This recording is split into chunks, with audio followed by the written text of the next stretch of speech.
Sir, short statement lang, sir. Statement lang po. Statement lang po, sir. Sir, bakit kayo nandito, sir? Sir, is your statement...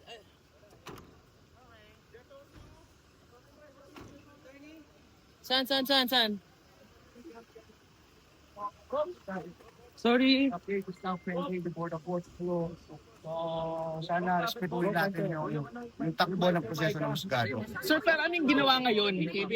Kahit anong statement, wala akong pwedeng masabi. Ano yung kanina Pagpasensyahan conference? niya. I cannot give any comment. I'm sorry. I really apologize, ha?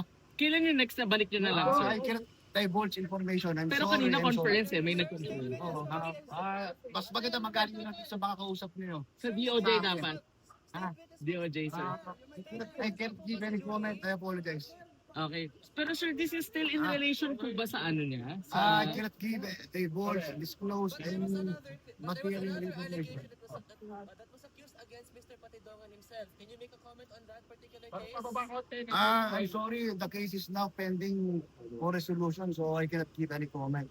Pero anywhere about po ni atong counsel. Wala, ayoko makipagay ng comment. Please, I hope you can respect my, my decision not to follow the orders of the authorities, not to divulge. Pero the missing sa Bongeros case is up for resolution already. Is that I something cannot that- give any comment. Sorry. The case is a public trial, so you can verify it sa husgado kung ano naman takbo ng Sir, comment lang without touching the merits. Sorry, hindi po talaga ako pwede makapagpili ng comment. Siguro by next time. Mga kailan yung next time? Teka. Okay. Attorney name niyo po, sir. Full name na lang. Attorney Manuel Ventura. Thank you. Thank you, sir. Ventura like the Ventura Highway? Yes, sir. Thank you. Okay, thank you.